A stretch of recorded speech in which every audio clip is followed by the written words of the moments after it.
ఆయన యందు మనసుండడం అలవాటైపోయిన వాడెవరో ఆయనను ఈశ్వరుణ్ణి చేరకుండా ఆపగలిగినది లేదు. అందుకే దాని విషయంలో ఒక విచిత్రమైనటువంటి మాట చెప్తుంటారు. ఆఖరికి భగవంతుని యందు ఐక్యమైపోయే స్థితిలో కూడా భక్తి యొక్క దార్ఢ్యం ఎలా ఉంటుందంటేట, ఇంకా భగవత్ సేవ ఎందే ప్రీతి పొందుంటుందిట. అయ్యో చూడండి, దానికి నేను మీకు ఒక ఉదాహరణ చెప్పాలంటే, నాకు కూతురుంది, కొడుకున్నాడు. నా కూతుర్ని నేను ఎంతో ప్రేమగా పెంచి పెద్ద చేశాను, చదివించాను. దానికి పెళ్లి సంబంధం నేనే చూశాను. యోగ్యమైన వరుడు, మంచి కుటుంబం అని దానికి పెళ్లి చెయ్యాలని అబ్బో చాలా కష్టపడ్డాను. నేను కట్టుకున్న ఇల్లు ఒకటి అమ్మేశాను. పెద్దాపురం నాకున్నది ఆ ఇల్లు ఒక్కటే, అది అమ్మేశాను. ఇప్పుడు వేరే ఇల్లు కట్టుకున్నాను అనుకోండి కాకినాడలో. ఆ ఇల్లు అమ్మేశాను.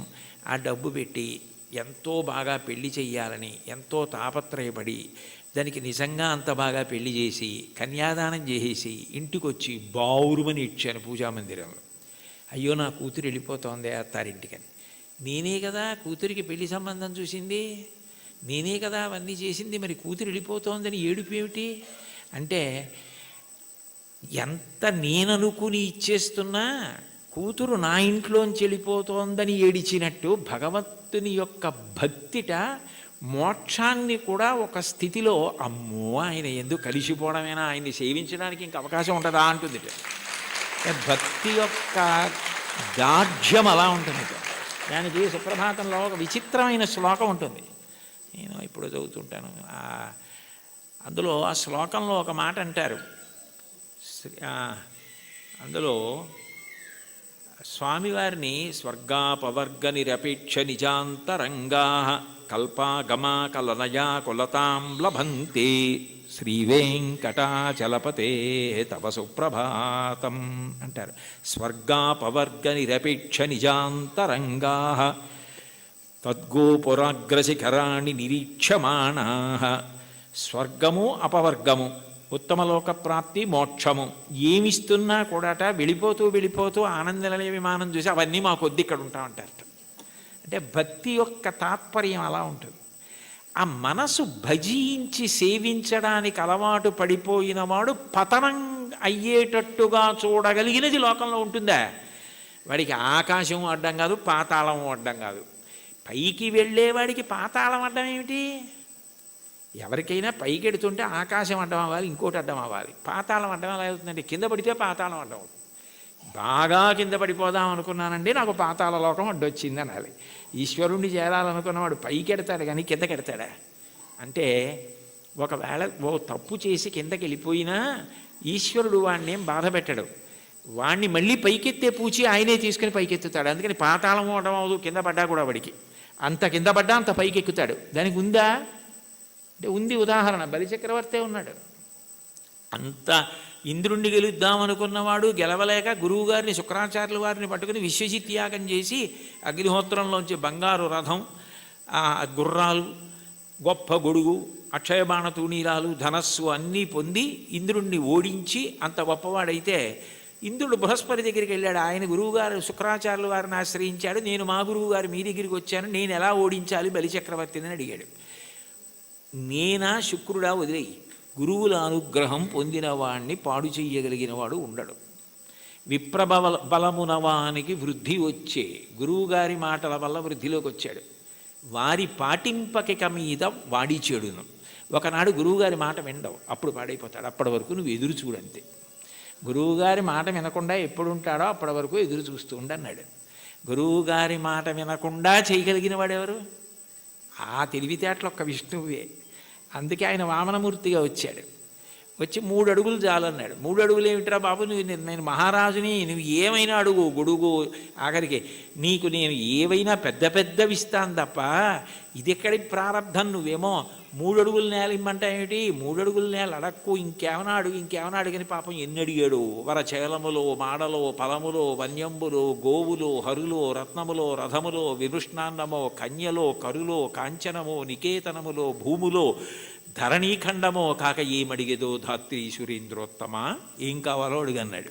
అబ్బెబ్బే ఒంటివాడ నాకు 1-2 అడుగుల మేరయిమ్ము సొమ్ము మేరయ్యొల్ల కోర్కె తీర బ్రహ్మ కూకటి ముట్టెద దానకుతుక సాంద్ర దానవేంద్ర, నేను ఒంటివాణ్ణి, నాకు 1-2 3 అడుగులు అన్నాడు. 2 అడుగులతో భూమి ఆకాశాలు కొలిచి 1 అడుగు బలిచక్రవర్తి తల మీద పెడతాడు. 1-2 అన్నాడు, 3 అడుగులు అనలేదు. ఇమ్మన్నాడు. ఇస్తానన్నాడు. ఇస్తానంటే శుక్రాచార్యులు వారు పరిగెత్తుకొచ్చారు. ఒరే నాయన, వచ్చినవాడు విష్ణువురా, ఇవ్వకు పాడైపోతామన్నారు. విష్ణువు అయితే మాత్రం నాకు పట్టిన గొప్పతనం ఎవరికి పట్టింది? ఆదిన్ శ్రీసతి కొప్పుపై తనువుపై అంశోత్తరీయంబుపై పాదాబ్జంబులపై కపోలతటిపై పాలిండ్లపై నూత్న మర్యాదంచెందు కరంబు క్రిందగుట ఆపైనా కరంబుంట మేల్ కాదే రజ్యము గిజ్జమున్ సతతమే కాయంబు నా పాయమే. అందరికీ అన్ని ఇచ్చే లక్ష్మీపతి, లక్ష్మీదేవి ఒంటి మీద చెయ్యేస్తే ఆవిడ అబ్బాని పొంగిపోయేటటువంటి చెయ్యి కింద అవడమా, పైన నేను చెయ్యి పెట్టి ఇవ్వడమా? ఇది చాలు, పోతే పోని అన్నాడు. గురువుగారి మాట తిరస్కరించాడు. పోయింది రాజ్యం అంతా. 3వ అడుగు ఎక్కన పెట్టనన్నాడు. నా సునృతంబుగా నినుడువదు నా జివ్వ బొంకజాల నాకు బొంకు లేదు, నీ 3వ పదము నిజము నా శిరమున నెలవు చేసి పెట్టు ఈశ్వర అన్నాడు. నేను అబద్ధం అన్నాయా, 3వ అడుగు ఇక్కడ పెట్టేయన్నాడు. పాతాళానికి తొక్కేశాడు. అంటే పడిపోయాడా? ఏదైనా పోగొట్టుకున్నాడు కానీ మాట తప్పకుండా భక్తితో అలాగే నిలబడ్డాడు. ఆ భక్తికి ఆయన ఏం చేశాడు?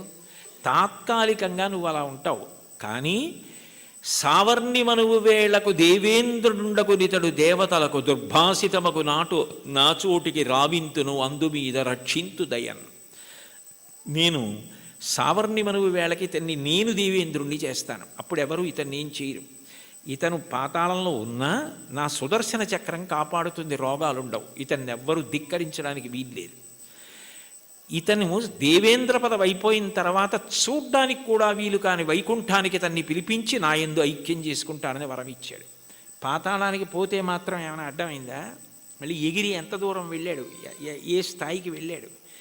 భగవంతుని యందు భక్తి నిలబడినది నిజమైతే నిన్ను అడ్డగలిగినది లేదు. అటువంటి వాడికి కైలాసమే కనపడినా బ్రహ్మలోకమే కనపడినా త్రోవలో వెళ్ళిపోతున్నప్పుడు ఒక వ్యక్తి దాహం తీర్చుకోవడానికి ఆగి ఒక్కసారి చలివేంద్రంలో నీళ్లు తాగి వెళ్ళిపోయినట్టు ఆగి చూసి వెళ్ళిపోయే లోకాలే తప్ప అబ్బాయి ఇవి బాగున్నాయని వాడు ఆగిపోడు. అవే బ్రహ్మలోకం. కైలాసాదులు కూడా ఆయనకి త్రోవలోకి వచ్చినా అమరావతి వచ్చినా స్వర్గమే వచ్చినా ఆయన ఆగడం. ఎందుకంటే ఆయన దృష్టి అంతా ఎప్పుడూ భగవంతుని యందు రమిస్తూ ఉంటుంది, ఆయన ఎందే కలుస్తాడు. దానికి కావలసినది సద్గురు బోధ అంటారు. చెప్పకుండా చెప్పడం, అన్యాపదేశోపదేశము అని పైకి చెప్పకుండా చెప్పడం. నేర్చుకోవలసినది ఏమిటంటే ఎప్పుడూ భగవంతుణ్ణి స్మరించగలిగినటువంటి మనసుని నీలో నువ్వే పెంపొందించుకో. ఉద్ధరేణ ఆత్మనాత్మానం ఆత్మానవసాదయేత్ ఆత్మైవరాత్మనా బంధు ఆత్మైవ రిపురాత్మన. నిన్ను నువ్వు ఉద్ధరించుకోవాలి. నీకు ఆకలిస్తే నువ్వు అన్నం తినాలి, నీకు నిద్ర వస్తే నువ్వు నిద్రపోవాలి. నిన్ను నువ్వు ఉద్ధరించుకోవాలి. నీకు నువ్వే మిత్రుడు, నీకు నువ్వే శత్రువు. నీ మనసు లౌకిక విషయముల యందు మాత్రమే అనురక్తమైతే నిన్ను బాగు చేయగలిగిన వాడు ఎవ్వరూ ఉండడు. నీ మనసు భగవంతుని యందు రమించడం అలవాటైతే నిన్ను ఎవ్వరూ ఉద్ధరించక్కర్లేదు. అది నీ అంత నువ్వుగా ఆ భక్తికి ముహూర్తాలు ఉండవు. వచ్చే ఏకాదశి నుంచి భక్తిగా ఉంటానండి అంటే అది ఏమైనా శంకుస్థాపన, గృహప్రవేశమా? భక్తిగా ఉండడం అన్నది మనసులో భగవంతుని యొక్క చింతన చేత వస్తుంది.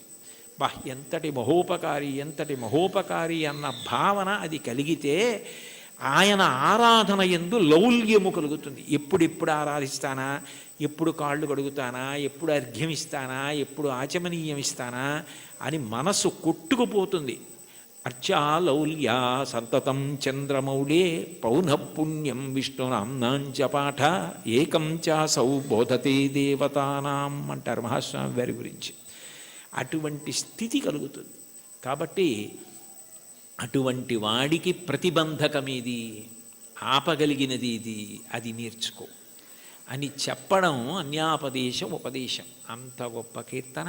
పరమ భాగవతోత్తములై భగవంతుడిని చేసిన స్తుతి పాఠాలలో కూడా ఇటువంటివి పద్యాలు శ్లోకాలు కనపడుతుంటాయి. ఈ కీర్తనకి సంబంధించినంత వరకు ఎదురుగుండా ఉన్నటువంటి వెంకటేశ్వరుణ్ణి, తిరుమలలో విరాజమానుడైన వెంకటేశ్వర స్వామి వారి ఎదుట నిలబడి, అది కేవలం ప్రతిమ అన్న భావన కాకుండా ఆయన వెంకటేశ్వరుడే, ఆయన సాక్షాత్తు శ్రీమన్నారాయణుడే అన్న భావనతో అన్నమాచార్యుల వారు మాట్లాడుతున్నటువంటి కీర్తన. అంటే యద్భావం తద్భవతి. అసలు ముందు మనం ఆరాధన చేసే మూర్తి అది విగ్రహం కాదు, అది పరమాత్మ అన్న భావన మనకుంటే పరమాత్మగానే ప్రతిస్పందిస్తాడు. వెంకటేశ్వరుణ్ణి దర్శించినటువంటి అన్నమాచార్యుల వారు ఆయన సాక్షాత్ శ్రీ మహావిష్ణువే అన్న ఉద్దేశ్యంతో ఆయనతో మాట్లాడుతున్న కీర్తన. అందుకే నేను, నువ్వు, నన్ను చూచి నువ్వు అన్న మాటలతో ఆయనతో మాట్లాడుతున్న సంబోధనతో ప్రారంభమైంది. అందులో అంటారు, నన్ను చూచి హరి నువ్వు నవ్వకుండేవా. నన్ను చూసి నువ్వు నవ్వకుండా ఉండలేవు, నాకు అర్థమైంది. అయితే నవ్వడం అనేటటువంటి మాటలో పరిహాసం చేయడం ఒక ఎత్తు. అంటే నువ్వు చేసేది తప్పు, నువ్వు చేసేది సరైన పని కాదు, అయోగ్యమైనది, అనౌచిత్యమైనది అన్నప్పుడు పరిహాసాస్పదంగా ఆయన నవ్వడం వేరు. వెంకటేశ్వరుడి నవ్వు శుచిస్మిత. రామాయణంలో అంటారే, తృణమంతరత కృత్వా ప్రత్యువాచ శుచిస్మిత అంటారు. ఒక కన్నతల్లి పసిబిడ్డడి యొక్క అమాయకత్వానికి ఎంత శుద్ధమైన నవ్వు నవ్వుతుందో, ఎంత పవిత్రమైన నవ్వు నవ్వుతుందో, భగవంతుని యొక్క నవ్వు అంత పవిత్రంగా ఉంటుంది మనం చేసే అమాయకపు పనులు చూసి. తల్లి ఏదో వేడిగా ఉన్నటువంటి పాయస పాత్ర అక్కడ ఉంటే పిల్లవాడు వెళ్ళి నేను తినేస్తానని పాయస పాత్రలో చెయ్యి పెట్టబోతే, నువ్వు తినలేవురా, అది చాలా వేడిగా ఉంది, నేను చల్లారి పెట్టి పెడతానని చెప్పి ఎంతో ప్రేమగా నవ్వు నవ్వి వాడిని దూరంగా పెట్టి ఉప్పుని ఊది చిన్న చిన్న ముద్దలు వాడి నోట్లో ఎంత ప్రేమతో తినిపిస్తుందో అంత ప్రేమతో నవ్వుతాట భగవంతుడు. అందుకని భగవంతుని యొక్క నవ్వు శుచిస్మిత, మందహాసం, చిన్న నవ్వు నవ్వుతాడు అని. అందుకని మూకశంకర్లు మందస్మిత శతకం చేశారు. 100 శ్లోకములు ఆయన నవ్వు మీద చేశారు, అమ్మవారి నవ్వు మీద. అటువంటి భగవంతుడు దేనికి నవ్వుతున్నాడు అన్నమాచార్యుల వారిని చూసి అంటే, ఆయన నేను ఈ మార్గం పట్టుకున్నాను కాబట్టి నేను తరిస్తాను అని అనుకుంటున్న వాళ్ళని చూసి నవ్వుతాట. ఎందుకని అంటే, ఏ మార్గం మీరు పట్టుకున్నా అది ఎక్కడ వరకు తీసుకెళ్ళగలదు అంటే భగవంతుడు ఉన్న చోటుకి తీసుకెళ్ళగలదు, భగవద్ దర్శనం చేయించలేదు. మీకు అదేదో నేను గొప్ప కోసం చెప్పట్లేదు, ఉదాహరణ మీకు బాగా పట్టుకోవడానికి చెప్తున్నాను. మీకు నన్ను చూడాలి అని అనిపించింది అనుకోండి, ఆయన ఎక్కడ ఉంటారండి అని అడుగుతారు. ఏదో పలానా చోట ఉంటారండి అని చెప్పారనుకోండి, మీరు అక్కడికి రాగలరు. కానీ తలుపు తీసి మా అబ్బాయి ఇవాళ ఆయన ఎవరిని చూడాలనుకోవట్లేదండి, ఆయన ఏదో చదువుకుంటున్నారు, నేను ఎవరిని చూడనని చెప్పారు అన్నారనుకోండి, మీరు చూడగలరా నన్ను? సాధ్యం కాదు. కానీ ఎవర్రా అని నేను అడిగాను అనుకోండి, వాడు వచ్చి నాకు ఏదో చెప్పాడు అనుకోండి, సరే ఉండు 5 నిమిషాలు చూసి వస్తాను అని నేను వచ్చాను అనుకోండి, నేను మిమ్మల్ని చూడాలని వస్తే మీరు నన్ను చూడగలరు తప్ప, మీరు చూడాలని వస్తే నా చేత మీరు చూడబడలేరు, మీరు నన్ను చూడలేరు. మీరు నన్ను చూడడం మీ చేతిలో లేదు, నా చేతిలో ఉంది. ఇంత చిన్న విషయమే అలా ఉంటే భగవద్ దర్శనం, భగవద్ అనుభవం మనం పట్టుకున్న మార్గం వల్ల ఫలితంగా వస్తుంది. అదేనా కర్మ అయితే ఈ కర్మ చేస్తే ఈ ఫలితం వస్తుంది అని చెప్పచ్చు. అబ్బాయి నువ్వు ఈ పొలాన్ని దున్నవయ్యా, విత్తనాలు వెయ్యి, ఇలా నీరు పెట్టు, మొక్కలు వస్తాయి అని చెప్పచ్చు. భగవన్మార్గంలో నువ్వు ఈ మార్గాన్ని పట్టుకుంటే నీకు తప్పకుండా భగవద్ దర్శనం అయిపోతుంది, మోక్షం పొందగలవు అనుకుంటే అందులో ఎప్పుడూ 2 అంగుళాలు తక్కువ వస్తుంది. నేను చేస్తున్నాను కర్తృత్వం, దాని చేత ఈ ఫలితం వస్తుంది ఒక ఆశ. ఈ 2 మనసులో ఉండి పాటించిన ఏ పద్ధతి కూడా భగవంతుణ్ణి పూర్తిగా చేరనివ్వదు. అదే భాగవతంలో ఉలూకల బంధనం. యశోద ఎంత ప్రయత్నించి కృష్ణుడి బొజ్జ కట్టేద్దామని తజ్జనని లోగిటంగల రజ్జు పరంపరల తేవంగా ఆ బొజ్జ తిరిగి రాదయ్యే జగజ్జాలములున్న బొజ్జ కట్టందరమే. ఇన్ని తాళ్ళొచ్చి ముళ్ళేసి చుట్టూ తిప్పినా 2 అంగుళాలు తక్కువ వస్తూనే ఉంది.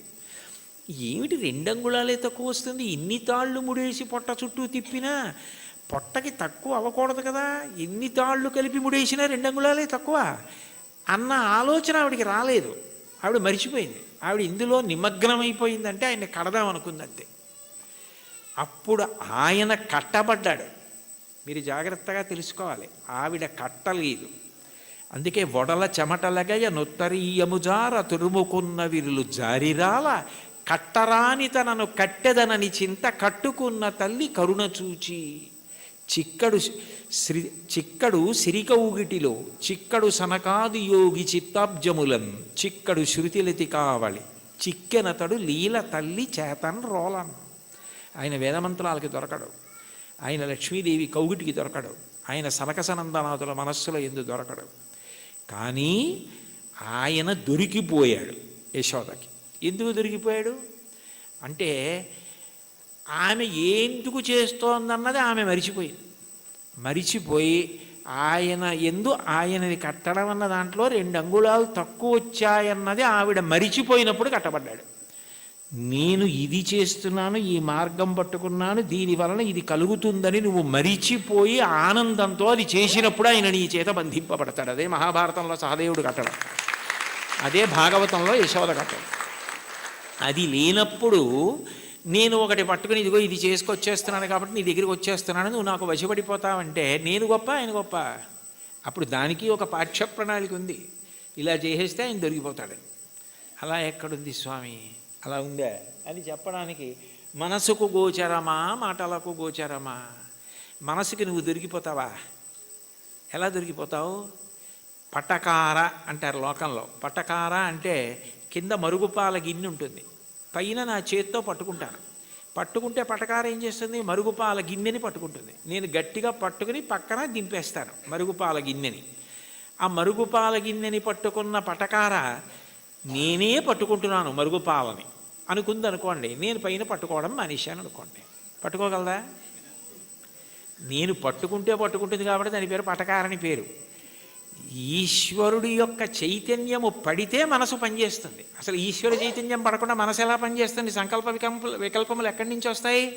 నానాఛిద్రఘటోదర స్థిత మహాదీప ప్రభాభాస్వరం జ్ఞానం యస్యతు చక్షురాదికరణ ద్వారా బహిస్పందతే జానామీతి తమైవ భాంతమనుభాచ్యేత సమస్తం జగత్ తస్మై శ్రీ గురుమూర్తయే నమ ఇదం శ్రీ దక్షిణామూర్తయే అంటారు దక్షిణామూర్తి అష్టకంలో. మనసు మాత్రం ఆయన ప్రభావం, వాక్కు ఆయన ఇచ్చినది. నేను ఇప్పుడు దీనికి ఇలా వ్యాఖ్యానం చేయాలంటే నేను ఎన్ని రోజులు చదువుకురాను దాన్ని? ఇక్కడ ఉన్న సమయాన్ని బట్టి ఏదో చెప్పాలంతే. నాకేదో భావన వచ్చిందనుకోండి, ఆ భావన నాలో కదిలినప్పుడు మూలాధార చక్రం దగ్గర నుంచి పైకొచ్చిన గాలి బ్రహ్మరంధ్రం దగ్గరికి వెడితే నువ్వు అట్లా నిర్గమించకూడదు, సమయం రాలేదని వెనక్కి తోసేస్తే నోటిలోకి వచ్చి నిలబడిన వాయువుని నాలుక కదిలి నొక్కితే సొట్టలు పడి గాలి అక్షరములై నా నోట్లోంచి బయటకు వస్తున్నప్పుడు అక్షరములు పదములై పదములు వాక్యములై నా భావనని పట్టుకుని ఆకాశగతమై వచ్చి మీ చెవులలోంచి లోపలికి వెడితే నా భావాలు మీ భావాలు అవుతున్నాయి. సభాభ్యస్ సభాపతిభ్యశ్చ భో నమో నమో. అది చేస్తున్నవాడెవరు? నేను మాట్లాడుతున్నానంటే అర్థం ఎక్కడుంది దానికి? ఇది నేను వెళ్ళిపోయిన తర్వాత నేనే చెప్పాను వ్యాఖ్యానం అంటే ఇది అది చెప్పింది, నేను చెప్పింది అది చెప్పింది. ఇది నాకు మైకు, నేను ఆయనకి మైకు. లోపల నుండి ఆయన చెప్తే నేను మైకు తప్ప నేను చెప్పడం ఏమిటి? అది తెలిసిన్న వాళ్ళు నేనన్న మాట అనలేదు. పలికెడిది భాగవతమట, పలికించు విభుండు రామభద్రుండట. నే పలికిన భవహరమవునట, పలికెద వీరుండుగాథ పలుకగనేలా. నా స్వాతంత్రం ఎందుకు? ఆయన ఏది పలికిస్తే అది పలుకుతాడు తప్ప నేనన్నది ఏం లేదన్నారు పోతన గారు. ఏమిటి అంత భాగవతాన్ని ఆంధ్రీకరించిన మహానుభావుడు. కాబట్టి దీనికి ఇది మార్గం అన్నది ఎక్కడుంది అసలు? ఈ మాటల చేత ఆయన వశపడిపోతాడు. నేను ఇన్ని ప్రవచనాలు చేశాను కాబట్టి నేను ఖచ్చితంగా భగవంతుణ్ణి చేరిపోతాను అని ఎట్లా చెప్తావు? ఆయన అనుగ్రహం నీ చేత మాట్లాడించింది. నీవు మాట్లాడడంలో నిన్ను నువ్వు మరిచిపోతే మాట్లాడడం నీ నిప్పి మరిచిపోవడానికి నీ బాధ మరిచిపోవడానికి కూడా కారణమైపోతాయి. నిజంగా నీకేదో నిప్పిగా ఉంది, అయినా మాట్లాడడంలో నువ్వు ఆ నొప్పి మరిచిపోతున్నావు అంటే అన్నీ మరిచిపోవడానికి నీకున్నది సాధనం అయిపోతాయి. అప్పుడు ఈశ్వరుడు వశపడతాడు. తప్ప ఇది నాకు మార్గము, దీనికి ఇది ప్రయోజనము అని అనుకున్నంతకాలం నువ్వు వశపడతావా స్వామి? అంత అమాయకుడివా? అది సాధ్యమా? అంటే ఆ మైమరుపు రావాలి. అందుకే మీరు చూడండి, తన్మయుడైపోయాడండి అంటారు. తన్మయుడైపోయాడండి అన్న మాటకు అర్థం ఏమిటి? తత్ యందు మయమైపోయాడు. ఏమంటే మరి దొంగ మీ జేబులోంచి డబ్బులు తీసేస్తుంటే మీకు తెలియలేదా అన్నారనుకోండి, ఆ శోభారాజు గారు కీర్తన పాడుతున్నారండి, దాంట్లో తన్మయం అయిపోయానంటాడు. అంటే మనసంతా ఆవిడ కీర్తన యందు మగ్నం అయిపోయింది. దొంగ జేబులో చేయి పెట్టడం కానీ డబ్బులు తీయడం కానీ తెలియలేదు. చర్మానికి స్పర్శ ఉండదా? ఉంది. కానీ ఎందుకు తెలుసుకోలేకపోయింది? అంటే మనసు పాట యందు తన్మయం అయిపోయింది. అలా నువ్వు ఏది చేస్తున్నావో దాని ద్వారా నువ్వు తన్మయమైపోతే అప్పుడు ఈశ్వరుడు వశపడతాడు. తప్ప ఇది నేను ఇంత బాగా చేస్తున్నానని నువ్వు నీకు పొగుడుకోవడం అలవాటైపోతే, ఇది నేనే చేస్తున్నాను అనుకుంటే నువ్వు బాగా చేసుకుంటున్నావు కదరా, చేసుకో అంటాడు. అది తన్మయానికి కారణమై, అందుకే చిట్ట చివరికి ఏదైనా ఎక్కడికి వెళ్ళాలి అంటే మౌనమునందు పర్యవసించాలి. చిట్ట చివరికి సంగీతము నాదమునందు, శబ్దం ఎక్కడ పుడుతోందో అక్కడ లయమైపోతుంది. నాదతను మనిషం శంకరం అంటారు త్యాగరాజస్వామి. అందుకే ఆ నాదము శంకర శరీరము, దాని యందు లయం అవ్వాలి. ఇక్కడ ఉన్నారు కదా మంజు భార్గవి గారు, శంకరాభరణంలో ఆయన ఏదో ఉరిమి ఉరుములు మెరిసే మెరుపుల చిరుచిరు నవ్వులు కాబోలు, సరిసరి నటనలు కాబోలు అని పరవశాన శిరసు గంగా ధరకు జారెన శివగంగ నాగానలహరి నువ్వు మునుగంగా అని పరవశించిన పరమశివుడు తల కిందకి జింపి చూస్తేట గంగ కింద పడి ఈయన తడిసిపోయేట.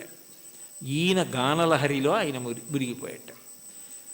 అప్పుడు ఒక్క క్షణం ఆగిపోయాడు అనుకోండి, అప్పుడు నాదోపాసన చేసిన వాడను నీవాడను నేనైతే, అది నాదమునందు ఉపాసన. మౌనమునందు వెళ్ళిపోవాలి. శ్రీశైల శృంగకు హరేషు కదోపలప్స్యే గాత్రం యదామ మలతాహ పరివేష్టయంతి కర్ణే యదాహ విరచయంతి ఖగాశ్చ నీడాస్. అప్పుడు వీడు కదలడు అని నమ్మకం వచ్చి తీగలు చుట్టుకుంటాయి. వీడు కదలడు అని నమ్మకం వచ్చి పక్షి చెవుల్లో పుల్లలు పెట్టి గూడు పెడుతుంది. వీడు కదలడు అని నమ్మి పక్షులు వాసం చేసి గుడ్లు పెట్టి పొదిగి అరుస్తాయి. అయినా కదలడు. ఎందుకనంటే తన్మయుడై ఉన్నాడు. అది సమాధి స్థితి. ఆ స్థితికి వెళ్ళినవాడు అనుభవిస్తున్నాడు ఈశ్వరుణ్ణి. వాడు జీవన్ముక్తుడవుతున్నాడు. వాడి శరీరము పడిపోయినప్పుడు విదేహమోక్షాన్ని పొందాడు. శరీరం పోయింది, ఇంకా అంతటా పరివ్యాత్మమైన ఆత్మ అయ్యాడు. ఆ తన్మయావస్థ పొందడానికి ఇది సోపానము కావాలి తప్ప, ఇది నాకున్న ప్రజ్ఞాని నాకు నేను 10 మాటలు మిడిసిపడడానికి కారణమైనంత కాలము ఈశ్వర నిన్ను చేరడానికి ఎట్లా హేతు అవుతుంది? నువ్వు నవ్వవా నన్ను చూసి? అయ్యపిచ్చాడా అని అమాయకుడైన బిడ్డను చూసి తల్లి నవ్వినట్టు నవ్వుతాడు. అయితే ఏ తల్లి నవ్విందో ఆ తల్లే పాయసం పడితే, నవ్విన పరమాత్మ ఏం చేస్తాడు? తద్దోషాన్ని దిద్దుతాడు. ఇది నీ ఎందు పోవడానికి నేను దిద్దుతానంటాడు. అందుకని గురు రూపంలో ఆయనే వచ్చి దీన్ని నువ్వు ఇట్లా వాడుకో, ఇది నీకు దీనికి కారణం కావాలి అని ఆ తన్మయావస్థని కల్పిస్తాడు. అది భగవంతుణ్ణి చేరడానికి కారణమవుతుంది. అందుకని చరణాల్లో అంటున్నారు, ఇది ఈశ్వరుడు ఉన్న చోటని నేను ఎట్లా తెలుసుకోగలను? అంతటా ఉన్నాడు, ఇందుగలడందులేడని సందేహములతో చక్రి సర్వోపగతుండెందెందు వెదకి చూచిన అందందే కలడు దానవగ్రణి వింటే. ఇక్కడ ఉన్నవాడిని అయితే చూడగలను, అంతటా ఉన్నాడంటే ఎలా చూస్తాను? ఆ జ్ఞానము కలగాలి. ఆ జ్ఞానం ఎవరివ్వాలి? ఆయన ఇవ్వాలి. కాబట్టి ఉన్న చోటెరుగుదునా ఓయి అంటే పలికేవా? అతిశయం మనసులో ఉండిపోతే ఓయి అని పిలిస్తే నువ్వు పలుకుతావా? సాధ్యమా? నేనేమైనా ఒక గదిలోంచి ఒక గదిలోకి వెళ్ళిపోయినట్టు నీ దగ్గరికి పరమపదానికి వచ్చి వెళ్ళిపోగలిగినంత సమర్థున్నా? నా వల్ల సాధ్యం అవుతుందా? ఇంత పారవశ్యం ఉండి ఇంత గొప్పగా విష్ణు సంకీర్తన చేయగలిగినటువంటి మహాజ్ఞాని, భక్తి వైరాగ్యము కలిగినటువంటి వారు తన మీద పెట్టుకుని నన్ను చూసి నువ్వు నవ్వవా అని పాడడంలో ఉన్న గొప్పతనం ఏమిటంటే, వీరిని చూసి నువ్వు నవ్వవా అని రాశారనుకోండి అతిశయం అవుతుంది. అందుకని నిజానికి ఆ హేయ గుణములు లేకపోయినా తన యందు ఆరోపించుకోవడం పరమ భక్తికి తార్కాణం. అది భక్తి యొక్క చరమస్థితి. భక్తిలో ఏమవుతుందంటే ఆ అపార వినయం వస్తుంది. నేనెంతటి వాడిని, నా యందు ఏది ఉన్నది ఈశ్వర విభూతి తప్ప, యద్యద్ విభూతిమత్సత్వం శ్రీమదుర్జితమేవ వా తత్తదేవావగచ్చస్త్వం మమ తేజోంశ సంభవం. నా యందు ఏ తేజస్సున్నా అది ఈశ్వరుడి అనుగ్రహం. ఆయన తేజస్సు తప్ప నాది కాదు. ఆయన ఉపసంహారం చేస్తే ఎంతసేపు, ఆయన అనుగ్రహించాడు కాబట్టి నడుస్తోంది అన్న వినయం ఎక్కడుంటుందో అక్కడ అనుగ్రహం ఉంటుంది. అందుకే మీరు చూడండి, మహాత్ములైన వారెవ్వరూ ఈ వినయం తప్పరు. అంతటి మహానుభావుడు శంకరాచార్యులు వారు పశుమాం సర్వజ్ఞ ప్రథిత కృపయా పాలయ విభో అన్నారు. నేను పశువుని, నువ్వు పశుపతివి అన్నారు. అవినయమపనయ విష్ణోహో అన్నారు షట్పదీ స్తోత్రంలో. నాకు అవినయాన్ని తీసి వినయాన్ని కటాక్షించు స్వామి అన్నారు. భాగవతోత్తముల యొక్క గొప్ప గుణం ఏమిటంటే ఎప్పుడు వారు ఇది నాది అన్న భావన పొందరు. వారికి అన్నింటికన్నా చదవడానికి భయమైంది ఏమైనా ఉంటే ఏంటంటే సన్మానపత్రం. ఎందుకంటే అది చదువుకుంటే నేను ఇంత వాడిని ఏమైనా అభిప్రాయాలు ఏర్పడిపోతాయేమో అని భయపడి కనపడకుండా దాచేది ఏదైనా ఉంటే సన్మానపత్రమే తప్ప, ఇది నా యందు ఉన్న విభూతి నా గొప్ప అని అనుకుంటే దూరం జరగడం అవలా. అది ఆయన నన్ను లాక్కోవడానికి కట్టుకున్న తాడు. ఆయన తాడు కట్టి నన్ను లాక్కుంటున్నాడు. అంటే రాగస్వరూప పాశాఢ్య, ఈ రాగము తీసి ఆవిడ భక్తిపాశం వేసి తన దగ్గరికి లాక్కుంటోంది. నాకే ఉంది, ఏమీ లేదు, నేనేం పెద్ద చదువుకోలేదు, మహావిద్వాంసుణ్ణి గాను, సమస్త శాస్త్రములు తెలిసిన్నవాణ్ణి గాను, అయినా వీడెలా తరించాలి? అందుకని వీడికి ఏదో 4 మాటలు మాట్లాడడం అన్న లక్షణాన్ని ఇస్తే తగుదునమ్మా అని బయలుదేరుతాడు. ఏదో గంటన్నర మాట్లాడతాడు. ఇది అడ్డు పెట్టి నా దగ్గరికి లాక్కుంటానని ఆయనే ఆ పాశం వేసి తన దగ్గరికి లాక్కుంటున్నాడు. ఇదంతా నాదే అంటే నేను మాట్లాడకపోతే ఈ మైక్ ఎంతో, ఆయన మాట్లాడకపోతే నేను అంతే. అది తెలుసుకుంటే చాలు. ఆ వినయాన్ని ప్రతిపాదించి ఈశ్వరుణ్ణి చేరడానికి మార్గములు కావు. ఏ మార్గము పట్టినా ఆ మార్గము ద్వారా నువ్వు కాదు కర్తృత్వంతో చేరేది. ప్రీతి పొంది ఈశ్వరుడు ఆక్కోవాలి, ప్రీతి పొంది ఈశ్వరుడు కలుపుకోవాలని గుర్తుపెట్టుకో, వినయాన్ని నిలబెట్టుకో. అది తాత్పర్యం కీర్తనకి. చాలు. ఏకశబ్ద సమ్యజ్ఞాత సృష్టప్రయుక్త స్వర్గే లోకే కామదుగ్భవతి. ఒక్క మాట అంటే మనని ఉద్దేశించి తనని తాను ఉద్దేశించుకుని అంటున్నట్టుగా ఇంకింతకన్నా ఏం కావాలి? హరినామ సౌఖ్యామృతము. అన్నిటికన్నా తేలిక మార్గం ఏమిటంటే భగవంతుని యొక్క నామాన్ని పలకడం. నామము ఏం చేస్తుంది అంటే నామిని తీసుకొస్తుంది. ఇప్పుడు నేను ఇక్కడ కూర్చుని అకస్మాత్తుగా మాట్లాడుతూ శోభారాజు గారు అన్నాను అనుకోండి, ఆవిడ నా వంక తిరుగుతారు. ఎందుకని? నామము నామిని ప్రతిస్పందించేటట్టు చేస్తుంది. భగవంతుని నామము ఒకటే ఉండాలి కదా. ఇప్పుడు నాకు కోటేశ్వరరావు అని ఓ పేరు, అంతేకాని నాకు సహస్రనామాలు ఉండవు కదా. మరి ఈశ్వరుడికి ఎందుకు అన్ని నామాలు? అంటే నామములు బాలసారి చేసి పెట్టిన పేర్లు కావు, నామములు గౌణములు. నిర్గుణుడైన భగవంతుడు ఒక్కొక్క గుణాన్ని ఆవిష్కరించినప్పుడు ఒక్కొక్క నామము కింద మారుతుంది. ఉదాహరణకి స్థాణుహు అన్నాను అనుకోండి. స్థాణుహు అంటే సాధారణంగా మనం ఏమంటాం, కదలకుండా ఎవరైనా నించున్నారనుకోండి, నువ్వేమైనా స్థాణువా కదలవి అంటావు.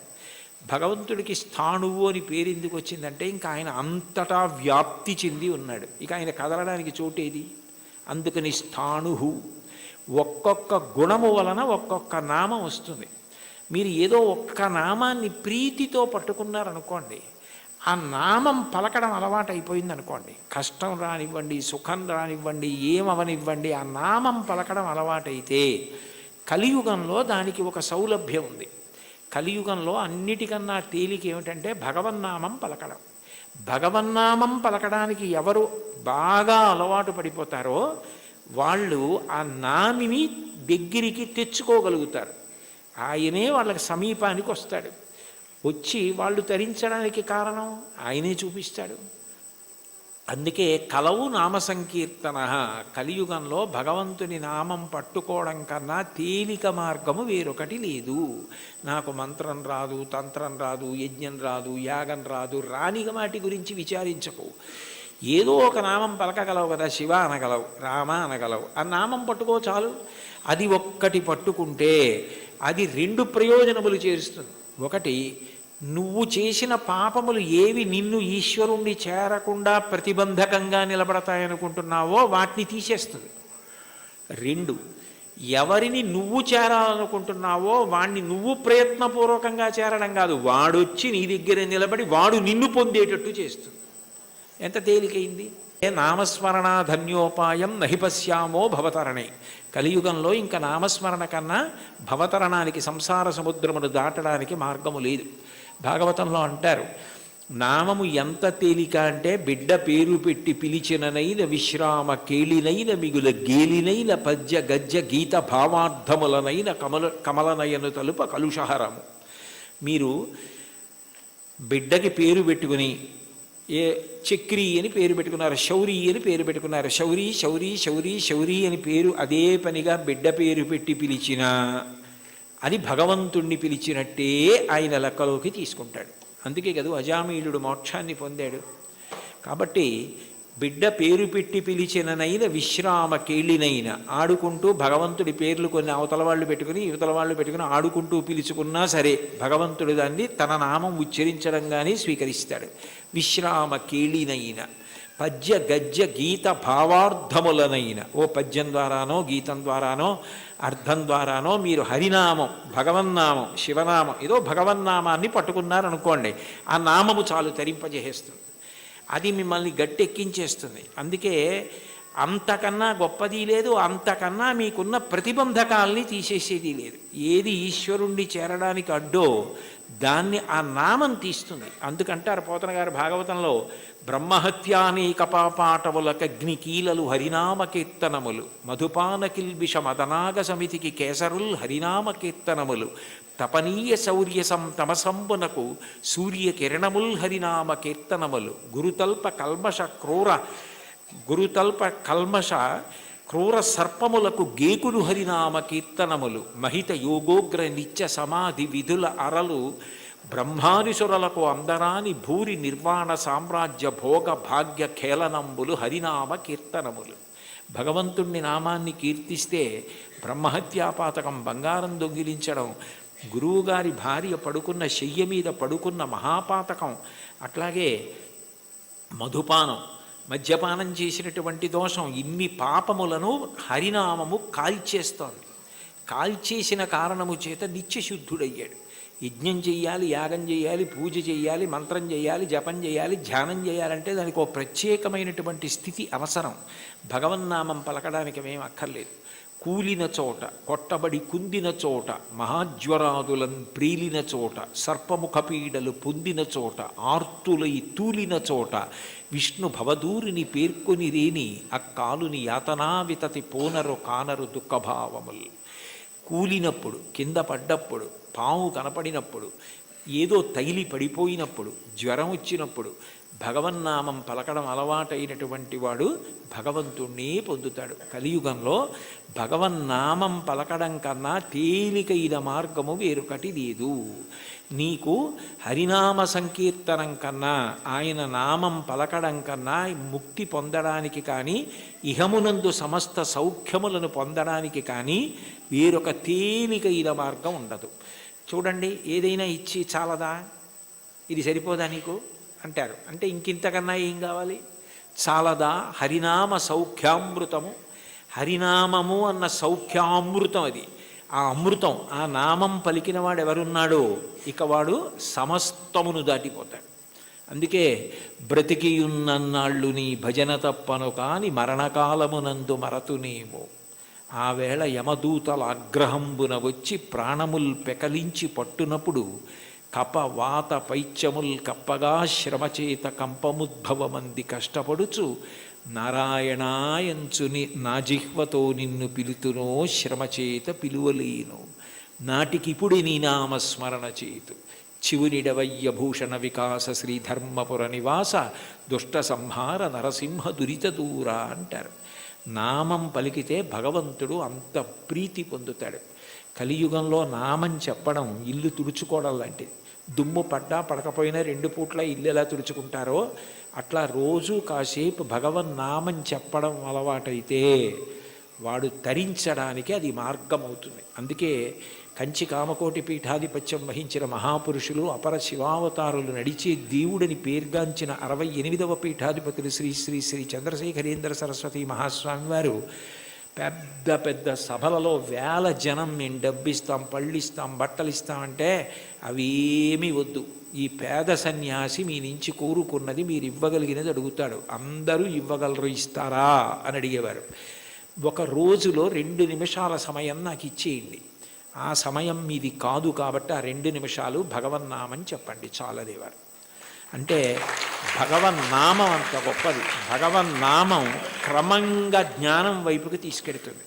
మీరు రోజు నామాలు చెప్పుకోవడం అలవాటైందనుకోండి, లలితా సహస్రం రోజు చదువుతుంటే కొన్నాళ్ళు పోయాక ఎందుకు అమ్మవారి నామాల్లో రాగస్వరూప పాషాఢ్య క్రోధాకార అంకుశోజ్వల మనోరూపేక్షుకోదండ పంచతన్మాత్రసాయక ఏమిటి ఆ నామాలకు అర్థం అని తెలుసుకోవాలనిపిస్తుంది. ఆ నామాలకు అర్థం తెలిస్తే తత్వం తెలుస్తుంది, తత్వం తెలిస్తే పరవశం కలుగుతుంది, పరవశం కలిగితే మీరు మిగిలినది మర్చిపోతారు. అక్కడ ఈశ్వరుని యొక్క అనుగ్రహం. దానికి నేను ఒక ఉదాహరణ చెప్పాలి అంటే, మీకు లలితా సహస్రం అర్థం బాగా తెలిసిందనుకోండి, మీరు చదువుతున్నారు లలితా సహస్రం, నవచంపక పుష్పాభనాసాదండ విరాజిత అనో, లేకపోతే ఏదో అమ్మవారి యొక్క కబరీబంధంలో తిరుగుకునేటటువంటి పువ్వులు ఉంటాయి కదా, ఆ పూల దండ గురించో ఏదో మీకు ఆ నామం వచ్చింది. వచ్చేటప్పటికి చంపకాశోక పున్నాక సౌగంధిక లసత్కచ అని నామం వచ్చింది. మీకు అమ్మవారి నల్లటి కబరీబంధం, దాని మధ్యలో ఉన్న చూడామణి, తలకి అటు ఇటు పెట్టుకున్న సూర్యచంద్రులు, పాపటలో పెట్టుకున్న కుంకం, ఆవిడ ఇలా పెట్టుకున్నటువంటి ఆ చూడామణితో కూరుకున్నటువంటి ఆభరణ విశేషం, అమ్మవారి కబరీబంధంలో పెట్టబడినటువంటి సింహాచల సంపంగి పూల దండ, అశోక పుష్పాల దండ, ఇవన్నీ కనపడి ఆ కబరీబంధం వంక మనసు నిలబడిందనుకోండి, మీకు తెలియకుండా మీరు ఏం చేస్తారంటే తర్వాత నామని చెప్పలేరు. చంపకాశోక పున్నాగ సౌగంధిక లసత్కచ, చంపకాశోక పున్నాగ సౌగంధిక లసత్కచ, చంపకాశోక పున్నాగ సౌగంధిక లసత్కచ అంటుంటారంటే మీ మనసంతా కూడా అమ్మవారి కబరీబంధమునందు లయమైపోయింది. ఆ కొప్పు ముడిని చూస్తూ అప్పుడు భార్య ఎవరో అటువైపు వచ్చి, ఏమిటి ఈయన ఇవాళ లలితా సహస్రం ఇదే నామని చెప్తున్నారు, మరిచిపోయారా ఏమిటా అని, కురివిందమణి శ్రేణి కనత్కోటి ఇరమండిత అందనుకోండి, పాడు చేసేసావేనా ధ్యానం అంటే. అంటే అక్కడ మనసు లయమైంది, ఇంకా మిగిలినవి ఏవి గుర్తు రావట్లేదు. అమ్మవారి కబరీబంధ దర్శనం చేస్తున్నాడు. నామాల యొక్క అర్థం తెలిసిందనుకోండి, అదే భగవత్తత్వం. ఆ భగవత్తత్వం తెలిసిందనుకోండి పరవశం, పరవశమే మీ యొక్క ధ్యాన స్థితికి కారణం. అప్పుడు ఏమవుతుందంటే మీకు ఏది చూస్తున్నా నామవైభవము, ఆ ఈశ్వర తత్వం మీ యందు ప్రకాశిస్తూ మీకు గొప్ప ఆనందాన్ని ఇస్తాయి. చాలదా హరినామ సౌఖ్యామృతము, అది మీకు ఏమి ఇవ్వలేదు కనుక మీకు ఏదైనా ఇస్తుంది. ఇది ఒకటి హరినామమింతైన చాలదా చెదరకి జన్మముల చెరలు విడిపింప. ఇన్ని జన్మాలు ఒకటా రెండా, నానానేక పయూధముల్ వనములోనన్ పెద్ద కాలంబు సన్మానింపం దశలక్ష కోటి కరణీనాథుండనయ్యుండి మద్దానంభ పరిపుష్ట చందన లతాంత ఛాయలందుండలేక నీరాశ ఇతేల వచ్చిది భయం బిట్లో కది ఈశ్వర అంటాడు గజేంద్రుడు. 10 లక్షల కోట్ల భార్యలు నాకన్నాడు. అంటే నిజంగా అప్పుడే ఎన్ని జన్మలిత్తానో, ఎంతమంది భార్యలో, ఎంతమంది పిల్లలో, పునరపి జననం పునరపి మరణం పునరపి జననీ జఠరే చైనం ఇహ సంసారే బహుదుస్తారే కృపయాపారే పాహిమురారే. ఆ జన్మ పరంపర నుంచి విడిపించడానికి ఒక్క నామం చాలదా? చాలదా హరినామ సంకీర్తనము మదినొకటి హరినామమింతైన చాలదా 10,000 నరక కోపముల వెడలింప. 10,000 నరక కోపముల యందు పడవలసిన పాపాలు తీసేయడానికి ఒక్క నామ సంకీర్తనం చాలు. ఎంత పెద్ద దూది పర్వతమైనా కాలిపోవడానికి ఒక్క నిప్పు రవ్వ చాలు, ఒక్క నామం చాలు, ఎంత సంచితమైన దగ్ధమైపోతోంది. కలదొకటి హరినామ కనకాద్రి చాలదారి బంగారు కొండ, తొలగుమని దారిద్ర్య దోషంబు చెరచ. లేదన్న బాధ పాపము వలన వస్తే పాపమును తొలగించడానికి ఆ నామం చాలు. తెలివొకటి హరినామ దీపమది చాలదా కలుషంపు కఠిన చీకటి పారద్రోల. కఠినమైన అజ్ఞానమనే చీకటిని పారద్రోలడానికి భగవన్నామం అన్న దీపం చాలు. అయితే చివర పెద్ద ముడేశారు. భగవన్నామమునందు అనురక్తి దేనికి కలుగుతుంది అంటే భాగవతులతో కలిసి తిరిగితే వస్తుంది. వాళ్ళు ఎప్పుడూ భగవన్నామని చెప్పుకున్నంత పరవశించిపోతాడే, ఆయనతో ఉంటే ఎప్పుడు ఆ భగవత్కథలు భగవద్వైభవం అలా తలుచుకు మురిసిపోతూ ఉంటాడని మనకి కూడా అబ్బుతుంది. అందుకని కావలసింది ఏమిటంటే సత్సంగం, సత్పురుషుల సహవాసం. వాళ్ళని మనం గుర్తుపడతాం, కానీ వాళ్ళు మనని గుర్తుపెట్టి పేరు పెట్టి పిలిస్తే అంతకన్నా గొప్పతనం లేదు. అంటే సత్పురుష సహవాసం అంత గొప్ప సుమా. కాబట్టి సొగసి ఈ విభుని దాసుల కరుణ చాలదా. సత్పురుష సహవాసము చేత నామమునందు తాదాత్మ్యత కలుగుతుంది. ఇది నాకు కావాలి. ఆ నామమును పట్టుకోండి చాలు. అంటే చాలా తేలిక మార్గాన్ని ఇందులో ఉపదేశం చేసి, అబ్బాయి చాలా చిన్నది ఇచ్చాను అనుకుంటున్నావా, ఇది చాలదా, ఇంకింతకన్నా ఏమిటో, ఇంకింతకన్నా ఏం లేదు. ఎంత బాగా మాట్లాడారో, ఎంత అనునయంగా మాట్లాడారో, చాలదా. అన్నమాచార్యుల వారి వంటి వాగ్గేయకారులు ఈశ్వర కటాక్షం చేత పొందిన విద్య, వారికి తెలియని సంప్రదాయం, వారికి తెలియని పురాణ సంబంధమైన విషయాలు, వారికి తెలియని ఆరాధన రహస్యాలు ఉండే అవకాశం ఉండదు. అందుకే వారు ఏ ప్రధాన భావనతో ఒక కీర్తనని రచన చేయడం ప్రారంభం చేశారో దానికి సంబంధించిన విషయాన్ని సమగ్రంగా కీర్తనలో ప్రతిపాదించగలుగుతారు. మీరు ఈ కీర్తనని పరిశీలిస్తే ఆయన కొండలలో నెలకొన్న కోనేటి రాయడువాడు అని ప్రారంభం చేశారు. శ్రీవేంకటేశ్వరుడు కొండలలో నెలకొన్నాడు, 7 కొండలలో ఉన్నాడు అన్న విషయం అందరికీ తెలుసున్న విషయం. అయితే యథార్థానికి భగవంతుడు కొండ మీద ఉండడానికి ప్రధాన కారణం ఏమిటంటే, కొండ మీద ఉన్న దేవుణ్ణి తెలుసుకోవాలంటే కొండ ఎక్కాలి. 84 లక్షల జీవరాశులలో చాలా జీవరాశులు భూమికి అడ్డంగా వెన్నుపాం ఉండేటట్టు పుట్టి అడ్డంగానే వెన్నుపాం పెరిగేటట్టుగా బ్రతుకుతాయి. మనిషి ఒక్కడు భూమికి అడ్డంగా పుట్టి నిలువుగా పెరుగుతాడు. అంటే మనిషి ఒక్కడే ఊర్ధ్వముఖ చలనం చేసి భగవంతుణ్ణి తెలుసుకోగలడు. కొండలలో నెలకొన్నవాడు అన్న మాటకు అర్థం ఏమిటంటే, నువ్వు ఊర్ధ్వముఖ చలనం చేస్తే తెలుసుకోవడానికి అవకాశం ఇచ్చేటటువంటి వాడు. అందుకనే ఆయన ఆనందనిలయ విమానమనందు ఉంటాడు. అసలు ఈశ్వరుడికి పర్యాయ పదం ఆనందం. కృష్ణుడి పేరు కూడా నిజానికి కృష్ అంటే నిరతిశయ ఆనంద ఘనము. అటువంటి ఆనంద స్వరూపమైన భగవంతుడు నీకు అనుభవంలోకి రావాలి అంటే నువ్వు ఊర్ధ్వముఖ చలనం చెయ్యాలి. ఆయన కోనేటి రాయడు. సర్వసాధారణంగా నదుల యొక్క తీరాలలో ఈశ్వర దేవాలయాలు ప్రతిష్ఠితమవుతూ ఉంటాయి. అక్కడ స్వయంభూగా వ్యక్తమవుతూ ఉంటాడు. కానీ వెంకటేశ్వరుడు మాత్రం స్వామి పుష్కరిణికి ఎనలేని ప్రాధాన్యతనిచ్చి దాని పేరే స్వామి పుష్కరిణి అయింది. శ్రీ వెంకటేశ్వర సుప్రభాతానికి సంబంధించి మనం ఇచ్చే మంగళహారతి శ్లోకాల్లో కూడా శ్రీవైకుంఠ విరక్తాయ స్వామి పుష్కరిణీ తటే రమయా రమమాణాయ వెంకటేశాయ మంగళం అంటాం. వైకుంఠమునందు విరక్తి చెంది స్వామి పుష్కరిణి తటమునందు నివసించుతున్నవాడా అని పిలుస్తారు. దీనికి సంబంధించి బ్రహ్మపురాణంలో ఒక విశేషం కనపడుతుంది. సరస్వతీ నది ఒకప్పుడు గంగానది కన్నా తాను గొప్పది కావాలి అని భగవంతుడిని ఉద్దేశించి తపస్సు చేసింది. మనకి శాస్త్రములను పరిశీలిస్తే దేనికైనా పరిష్కారం ఏది సాధించాలన్నా దానికి సాధనము తపస్సు. అసలు ఈ సృష్టి ప్రారంభంలో భగవంతుడు వాడిన మొట్టమొదటి మాట తపస్సు అంత గొప్పది. అందుకని గంగానది కన్నా తాను గొప్పది కావాలని సరస్వతీ నది తపస్సు చేయడం మొదలుపెట్టింది.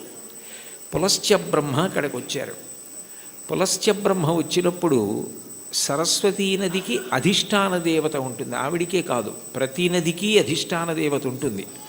ఆ అధిష్టాన దేవత అనుగ్రహించినప్పుడు ఒక రూపంతో ప్రత్యక్షమై కనపడుతుంది. అందుకే భాగవతంలో పరీక్షిత్ ప్రాయోపవేశం చేసినప్పుడు అమ్మా అని పిలిచిన నరు పొమ్మ అని ముక్తి కడకు బుత్తువట, కృపన్ లెమ్మా నీ రూపముతో రమ్మా నాకెదురంగ గంగ రమ్యతరంగా అంటాడు.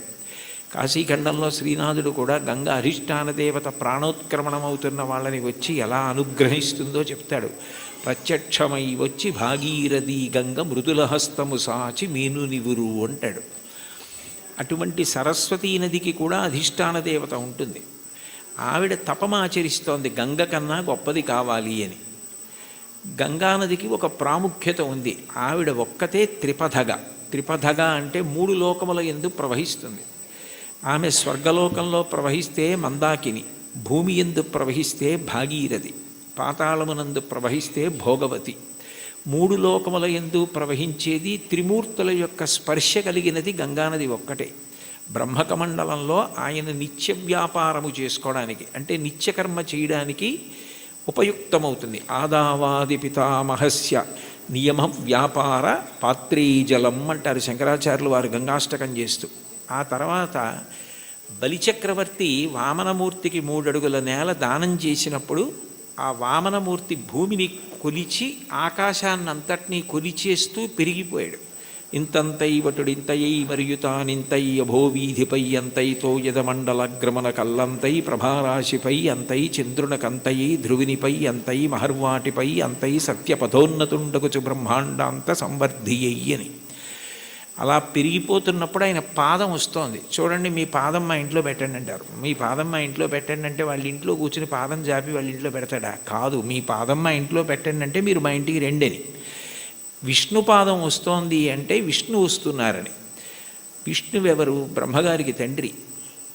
అందుకని బ్రహ్మగారు గబగబా సత్యలోకంలోంచి బయటికి వచ్చి మా నాన్నగారి పాదం బయటకు వస్తోంది, కొడుకుగా మా నాన్నగారు వస్తున్నప్పుడు ఆయన కాళ్ళు కడగడం నా కర్తవ్యం అని తన పుట్టిల్లిద పొమ్మటంచునజుడున్ తన్నాభి పంకీరుహంబు నిరీక్షించి నటించి ఉన్నత పదంబున్ గాంచి తత్పాదశీచనముంచేస కమండలూదకములన్ చల్లించి తత్తోయముల్ వినివీధిన్ ప్రవహించే దేవనదిగా విశ్వాత్ము కీర్తి ప్రభన్ అంటారు. బ్రహ్మగారు విష్ణుపాదములు గడిగారు ఆ గంగాజలాలతో. తర్వాత భగీరథుడు తపస్సు చేస్తే గంగ పైనుంచి కింద పడుతున్నప్పుడు మధ్యలో పరమేశ్వరుడు దాన్ని పట్టాడు. భవాంగపతితంతోయం పవిత్రమితి పస్పృశు అంటారు రామాయణం బాలకాండలో. శివుడి యొక్క శరీరానికి అంతటికీ తగిలి గంగ ప్రవహించింది. 3 మూర్తుల యొక్క స్పర్శని పొందింది. జహ్ను మహర్షి తాగి బయటికి వదిలిపెట్టారు. తస్మాత్ జహ్నుసుతా గంగా ప్రోచ్యతే జాహ్నవీతి చ అంటారు వాల్మీకి మహర్షి రామాయణంలో. జహ్నువు తాగి శరీరంలోంచి బయటికి వదిలిపెట్టారు కాబట్టి జాహ్నవి అయింది. ఋషి తీసుకొచ్చారు కాబట్టి ఋషి స్పర్శని పొందింది, అంటే జహ్నువు శరీరంలోంచి వచ్చింది. భగీరథుడు రాజర్షి, రాజు తీసుకొచ్చాడు కాబట్టి ఒక ధర్మం కోసం తీసుకొచ్చాడు కాబట్టి అంత పవిత్రమూర్తి అయి సగరులను ఉద్ధరించింది. అంత గొప్పదైన గంగతో సరస్వతి పోటీ పడి తపస్సు చేసింది. ఆ సమయంలో పులస్త్య బ్రహ్మ వచ్చారు. పులస్త్య బ్రహ్మ అంటే రావణ బ్రహ్మకి తాతగారు. రావణ బ్రహ్మ తండ్రి విశ్వవసో బ్రహ్మ, విశ్వవసో బ్రహ్మ తండ్రి పులస్త్య బ్రహ్మ. పులస్త్య బ్రహ్మ బ్రహ్మమానసపుత్రుడు, అంటే తిన్నగా బ్రహ్మగారి యొక్క మనసులోంచి ఆవిర్భవించినటువంటి వాడు. అంత గొప్పవాడైన పులస్త్య బ్రహ్మ వస్తే సరస్వతీ నది తపస్సు చేస్తున్నాను కదా, ఇప్పుడు నేను లేవవలసిన అవసరం ఏముందని లేవలేదు, స్వాగతం పలకలేదు, అర్ఘ్యపాద్యాదులు ఇవ్వలేదు. ఎంత పూజలో ఉన్నా, ఎంత వ్రతంలో ఉన్నా, ఎంత గొప్ప కార్యం చేస్తున్నా మహాత్ములు వచ్చినప్పుడు లేచి నిలబడి అర్ఘ్యపాద్యాదులు ఇవ్వాలి. అలా ఇవ్వకపోతే పరమదోషం కలుగుతుంది. గజేంద్రమోక్షణ ఘట్టంలో కూడా ఇంద్రజుమ్న మహారాజు గారు అగస్త్యుడు వచ్చి లేచి నిలబడి నమస్కరించి అర్ఘ్యపాద్యాదులు ఇవ్వని కారణం చేతనే గజయోని ఎందు పుట్టవలసి వచ్చింది.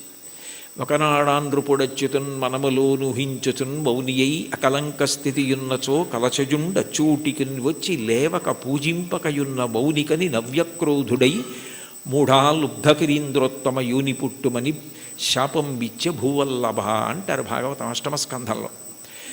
మహాత్ములు వచ్చినప్పుడు వెంటనే లేచి నిలబడి నమస్కరించి అర్ఘ్యపాద్యాదులు ఇవ్వాలి. అలా ఇవ్వలేదు కాబట్టి అది కట్టి కుడిపేస్తుంది, చాలా పెద్ద పాపం అయిపోతుందన్న దయాహృదయంతో పులస్త్య బ్రహ్మ నువ్వు ఏ కోరికతో తపస్సు చేస్తున్నావో అది నీకు సిద్ధించకుండుగాక అని శపించాడు.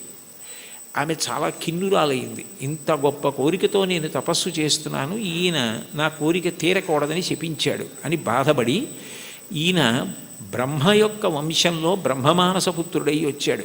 కొడుకు విశ్వవసో బ్రహ్మ. ఆ తర్వాత ఎంత గొప్పవాళ్ళు రావాలో ఈ వంశంలో, నీ వంశము రాక్షస వంశమైపోతుంది, బ్రహ్మకోవిదులు రారు, ఇక పైన రాక్షసులు పుడతారు నీ వంశంలో అని శపించింది. ఆయన చాలా బాధపడి, నువ్వు నన్ను ఇట్లా శపించావు, ఆమె త్రిపథ గంగ, ఆమెతో సమానం ఎట్లా కాగలవు, అందుకని నీ దోషము పోయేటట్టు, దాని వలన నీకు ఇబ్బంది రాకుండా ఉండేటట్టు నువ్వు ఎటూ గంగతో సమానం కావడం సాధ్యం కాదు, కాబట్టి నేను దానినే శాపవాక్కుగా వదిలే. కానీ నువ్వు నా పట్ల చాలా క్రౌర్యంతో ప్రవర్తించి నా వంశమే రాక్షస వంశం అవ్వాలని శపించావు, శాపావకాశం ఇమ్మన్నాడు. అంటే సరస్వతీ నది అందరూ రాక్షసులైన ఒకడు మహాధర్మాత్ముడు నీ వంశంలో పుడతాడని అందుకే విభీషణుడు పుట్టాడు. తర్వాత సరస్వతీ నది మళ్ళీ తపస్సు చేసింది. చేస్తే నారాయణుడు ప్రత్యక్షమై, గంగతో సమానం నువ్వు కావడం సాధ్యం కాదు, ఆమె త్రిపథగా, అందుకని అట్లాంటి వరం ఇవ్వలేను, కానీ నేను నీకు ఒక ప్రత్యేకమైన వరం ఇస్తున్నాను. సృష్టిలో ఎక్కడా లేని ఒక గొప్ప పుష్కరిణివి నువ్వు అవుతావు. నీ యందు 300 కోట్ల తీర్థములు వచ్చి చేరుతాయి.